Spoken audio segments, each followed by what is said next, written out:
Just as I was going to use your card to book a vacation with my pals, I received a call from Liam.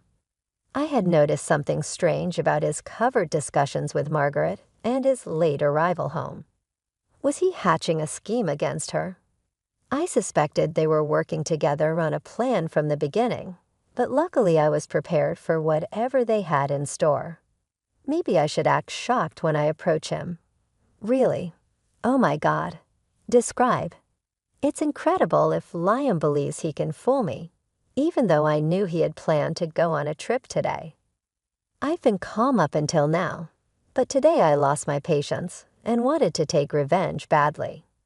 It's time to confront these obnoxious siblings. I anticipate that the truth will surface after today.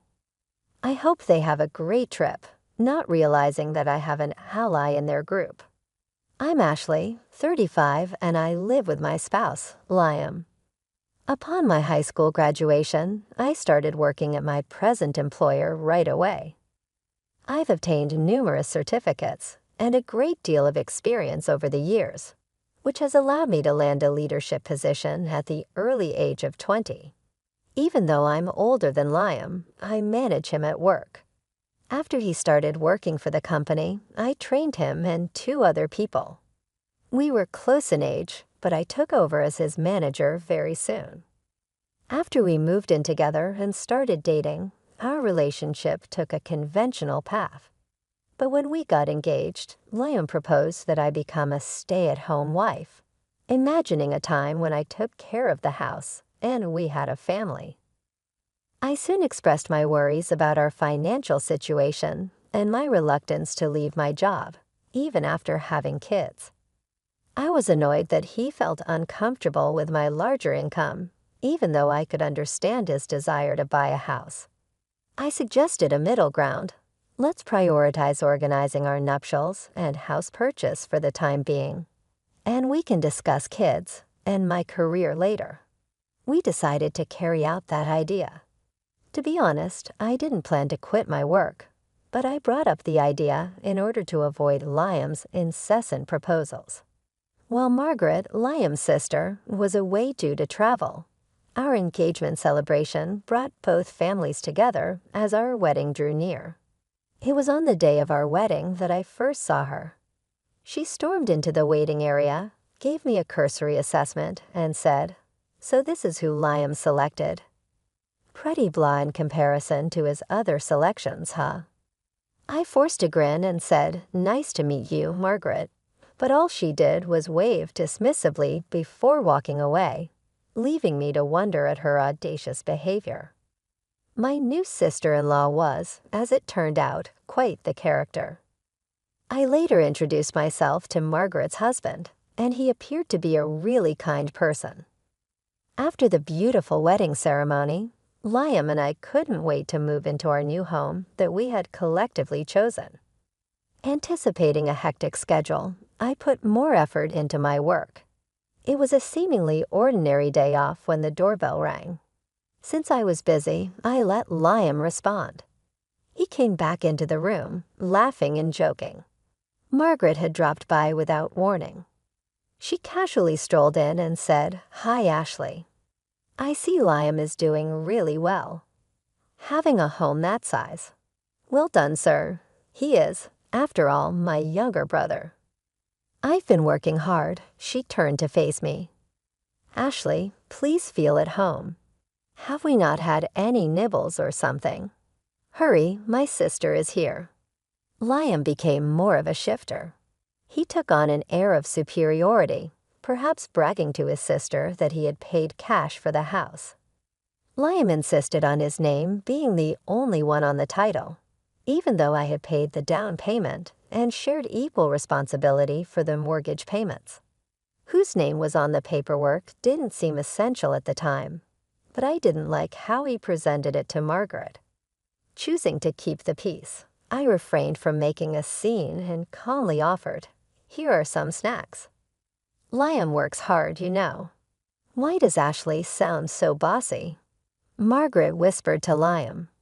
I overheard and couldn't help but retort, "Well, I am Liam's supervisor at work." "Oh, I see. Did I miss that? Ashley was a manager at the company when I started. Her career began right out of high school when she decided to leave out in order to pursue employment options. I distinctly recall thinking to myself that I could have quickly exceeded her accomplishments if it had been me. But this idea resulted in a rather awkward exchange of words. "You dropped out of high school one day," I questioned, a little bewildered. "Even though I have more formal education than you seem so confident." She said calmly, "It's true, but keep in mind that I'm your sister-in-law. And I guess I could ask you anything since you didn't complete your education, right?" That was a strange remark. Is it actually the way it operates? I pondered out loud. Ashley went on, "My sister says whatever she says is true. She might simply throw you out if you don't agree." I couldn't understand this rationale. It felt ridiculous that someone could expect me to do anything simply because I didn't have a high school degree. And the danger of getting expelled was just ridiculous. To save myself from more unpleasantness, I forced myself to smile politely and excused myself to the kitchen. I could still hear them talking about the same thing in serious tones from the kitchen. A little later, my sister-in-law trailed me into the kitchen, her expression taking on a more solemn tone. In a casual tone, she said, "Hey, Ashley, I need a favor. I must take out a loan of money, roughly $7,100. Could you please assist? $7,100. That's a significant amount," I retorted in shock. "For what purpose is it needed? It only amounts to $7,100. I take it you're a supervisor. You must make a nice living," she said, dismissing my worries. I needed to cover a few of my new condo's outstanding renovation costs. She had been bragging about her opulent new condo just a few days prior. She was requesting money now. Then Liam spoke up from behind, saying that since he was going to lend the money to his sister, I should just give it to her. "Why would you decide that without first talking to me, Margaret?" Startled, I inquired. "Listen, Ashley, I'll phone our employer right now and tell him you want to quit if you don't give me the money." "Which one will it be?" I said, I'm resigned yet cautious, but with one caveat. "Okay, Margaret, I will lend you the money. However, a promissory note must be created beforehand. We may be relatives, but I still want it in writing. Bring your picture ID with you when you come to pick up the money." She grumbled, "Oh, what a hassle, but fine. I will come over tomorrow night if you will give me the money." Margaret complained, but the following day she did bring everything needed. This event really brought home to me how much Liam was influenced by his sister, even though I was unaware of it before our marriage. It appeared that nothing I said would have changed the situation. Later on, I discovered that Margaret used the money to buy designer items. Once she saw I was willing to lend money, she began to ask for more, though I made sure she signed a promissory note every single time. Over time, Margaret had borrowed around $155,000 from me. Just as I was starting to feel overwhelmed by the financial strain, an unexpected call from the office brought a much-needed lift to my spirits. I was being promoted from a supervisor to a department manager. Thrilled with the news, I couldn't wait to share it with Liam, who had taken the day off. "I'm home, Liam.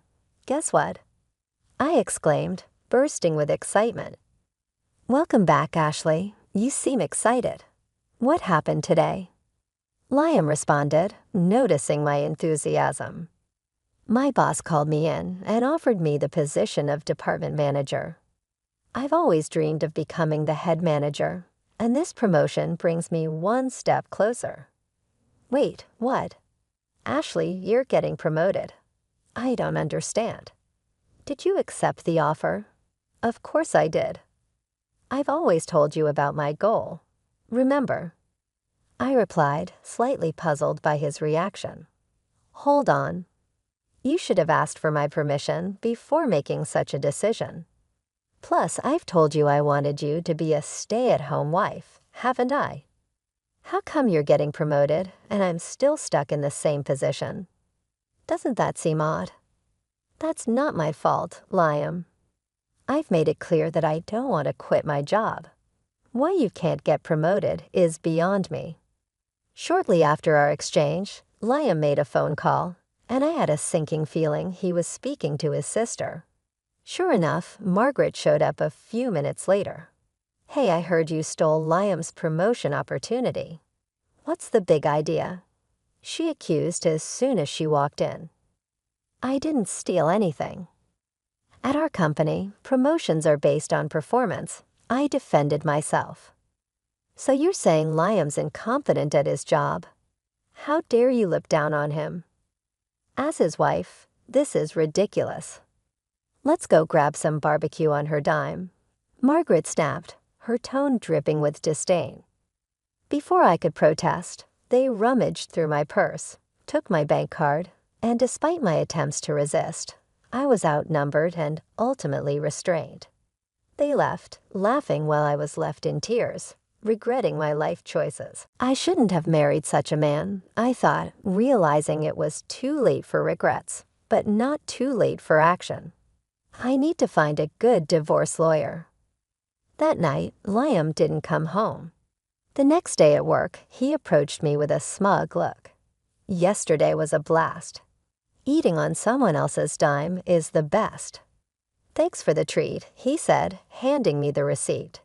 It was from an upscale barbecue restaurant, totaling $2,500, and there were also receipts from luxurious bars that added up to an unbelievable $8,000.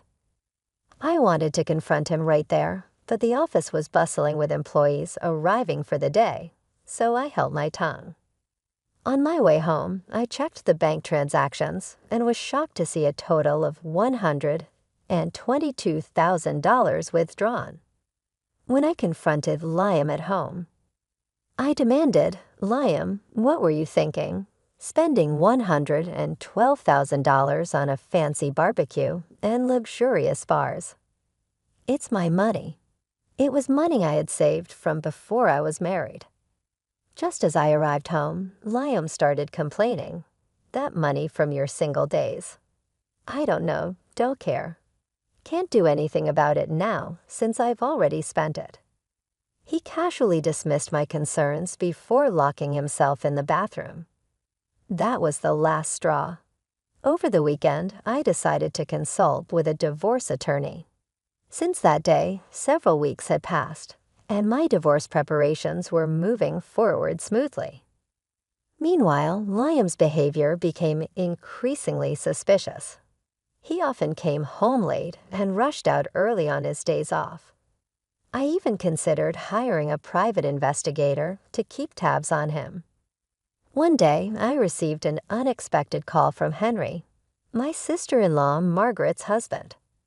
Hello, is this Ashley's number? Yes, Henry.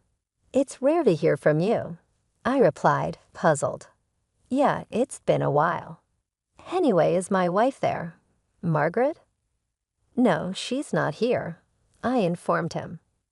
I see. She's been coming home late and leaving without telling me on weekends. She said she was at Liam's place when I asked her yesterday. That's odd. Liam's been acting similarly. Maybe they're going somewhere together. Honestly, it's none of my business anymore, so I don't care, I confessed. Oh, and Henry, there's something I need to tell you too. Can you hear me out? None of your business anymore. What do you mean? He asked, sounding concerned. I then told him everything that had transpired, the money I lent Margaret and the subsequent events. Upon hearing this, Henry sighed deeply. Is that so? I'm sorry to hear about my wife. To be honest, I've been at my breaking point and considered getting a divorce, but I just couldn't take action. Henry, you should use the evidence I've gathered. Maybe you should consider a divorce too. It's not fair for you to be stuck in this situation. Let's give those selfish siblings a taste of their own medicine. Yeah, let's work together on this, he agreed.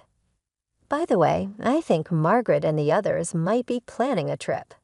He mentioned that she had urged him to take a long vacation, and there were travel brochures on my vanity. Curious, I decided to look inside a shelf that Liam had always told me not to touch. Sure enough, I found more travel brochures and club cards. It all started to make sense.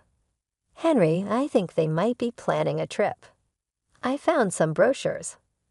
I've got an idea, I shared excitedly. As I explained my plan, Henry laughed and agreed to go along with it. We were both ready to turn the tables on our manipulative spouses.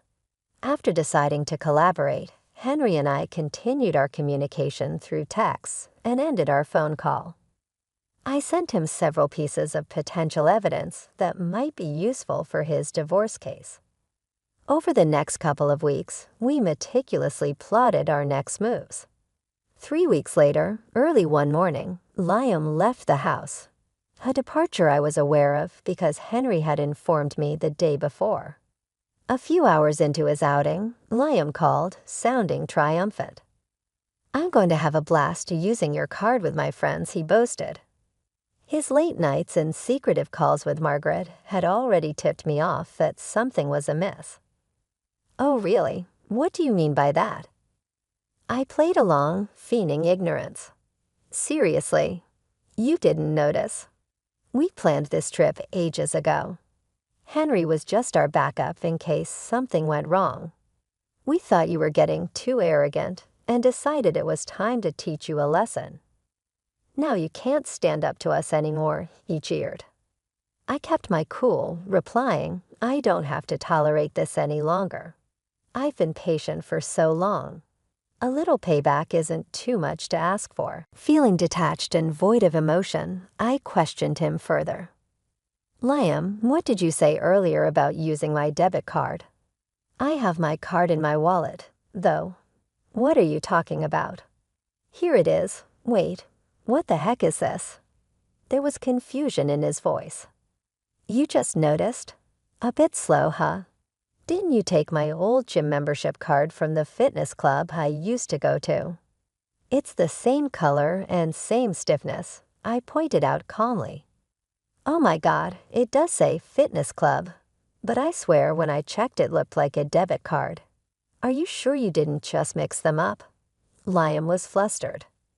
"Hey, I heard everything because you're on speaker." Henry chimed in, equally confused. "What's going on?" "Liam brought a fitness membership card. I'm sure I saw my debit card." "Ah, so it was a scheme by Margaret and Liam, huh?" "I'm so disappointed," I revealed, feigning dismay. "Last night, I switched the debit card with the membership card. Seems like you didn't check this morning and just went with it." "What? Dude, what the heck are you playing at?" Liam's voice crackled with frustration.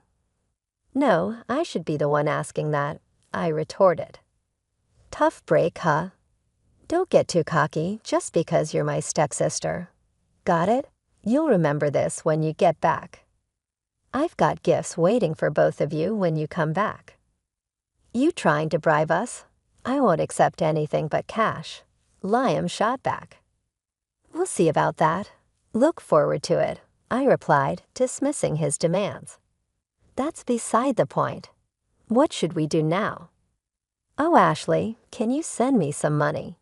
Liam's plea was desperate. I hung up the phone, having no desire to entertain any more of his nonsense. After Liam's manipulative message saying, "You better send it, okay," or worst case scenario, "We still have Henry here, you know," I simply replied with, "Is that so?" and went back to sleep. However, my rest was short-lived. I was jolted awake in the afternoon by the incessant ringing of my phone, and the screen lit up with a staggering number of missed calls and messages. First, I dialed my brother-in-law, and then I took Liam's call. "Hey, finally, send the money ASAP, please. It's so cold. I think I'm going to freeze." They were in Alaska, and considering it was February, you can imagine just how freezing it must have been. Seems like my plan worked, I mused aloud. Really? You said Henry would help, right? Or is he not there? Liam's voice held a note of desperation. What? You know something. Anyway, it's freezing, and Henry's not here. He continued, sounding bewildered. Should I clue you in? Since you and Margaret teamed up, Henry and I did too. Simple, right? Now do you get why I entertained you guys for so long on that first call, to buy time? And Henry? He hopped on another plane and is coming back here. I explained, satisfaction tinting my tone. What's your deal with my husband? Don't tell me you're wrong. We teamed up to get back at you. Now find your way back. See you. With that, I hung up. Henry should be arriving here soon. I decided to call my lawyer. We had our final meeting regarding the divorce before Liam and the others would return. Why did I gather everyone here? I pondered aloud, knowing that Liam and his group would surely confront me upon their return. A few hours later, as soon as Liam and his group returned, they started yelling. Ashley, hey, what the hell? What were you thinking? Be prepared to move out, okay. Henry's with you, isn't he? Why did you even come back first? Unbelievable. Are you okay with me leaving? You apologize. Shut it. Sit down, Henry, unusually assertive, shouted, stunning Liam and his companion into silence. The lawyer promptly handed out his business cards to both of them. They looked dumbfounded as they stared at the cards. Well, here's a gift from us, Henry and I said, handing them a stack of papers. As they read through them, their faces turned pale. Wait a minute. This mentions property division. You're not saying it's about divorce, are you? Liam stammered in disbelief. It's written online, too. It's a divorce, I confirmed. And what did I do? Divorce has got to be a joke, right? Yeah, right, Henry scoffed. Let's head home. I'll go first, I declared, holding a stack of papers. I've been recording your outbursts, Liam, even that call from your vacation. You don't even understand what you've done. I can't continue this way with you. Are you sure about this? Liam asked, disbelief etching his voice. I said it, didn't I? I'm demanding half of the down payment from our house purchase, the rest of the mortgage, and repayment for the savings you squandered from my single days. I turned to Margaret, who was attempting to interject. And Margaret, you spent the money you borrowed from me and also dipped into my savings with Liam. You're going to repay that. No, wait. Liam didn't buy this house, and I never borrowed or used any of it. Margaret protested, her voice rising in panic. Please go through everything, I insisted calmly, gesturing towards the documents. There's a promissory note in there for the amount you've borrowed. No way. I don't know anything about this. If there's no proof, I'll... Margaret's voice trailed off as she grabbed a document, tearing it into pieces and tossing them aside. Simultaneously, Liam stomped on the voice recorder, smashing it under his foot. First of all, Liam, even if you destroy that recorder, there's still data on my computer. And Margaret, that wasn't the original document, I said, shaking my head at their rash actions. What the hell are you two doing? Liam blurted out, his frustration evident. Oops, indeed. You two don't think things through, I retorted. Margaret, I have a claim against you too. You spent all the savings and got cozy with that guy at the bar. Both of them were visibly shaken, tears forming as the reality of their situation dawned on them. I detailed the claims. Liam, you owe a total of $142,000. $10,000 for emotional damages, $120,000 for the down payment on the house, and $112,000 for miscellaneous expenses. There's also an upcoming loan repayment of $3,000. To Margaret, it amounts to $40,000, $10,000 for miscellaneous expenses, and $30,000 for a loan she acknowledged with a promissory note. Henry's claims against Margaret amount to $160,000, $40,000 for emotional damages, and $120,000 for miscellaneous expenses.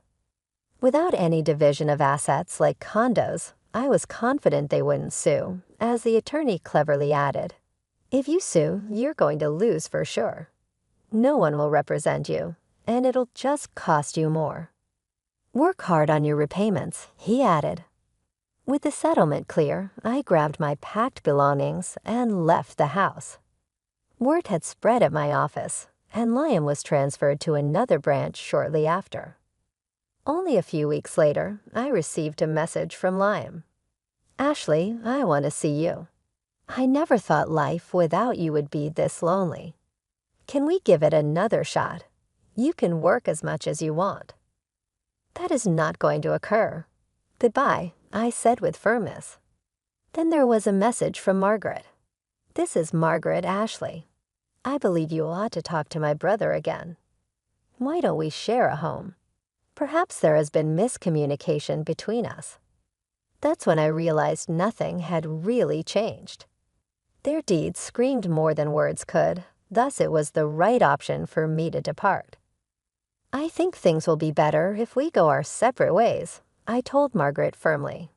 "That is not going to occur. I apologize. Farewell." They begged me to ignore them, but I refused, blocking their contacts in order to go forward. A little while later, Henry received a similar call from them, so he followed suit. I saw my former house was for sale as I drove by it in the taxi. Since I had severed all ties with them, I was unable to learn how they were coping without the resources they had previously taken for granted. The financial settlements had been completed all at once. For me, positive progress was made in my life. I made a fresh start by moving and buying an apartment. Work has also been satisfying. I recently received word from my supervisor that I've been promoted to regional director, a role I've long desired. Besides, I've started hanging out with Henry after work. We have a lot in common and have easy, interesting conversations despite our different ages. My life is now easier, and my relationship with Henry feels natural. The quality of living has actually improved since the divorce. I'm glad I made the decision to go since it presented me with fresh prospects and offered me new avenues. What transpired between Henry and myself afterwards is a story for another occasion.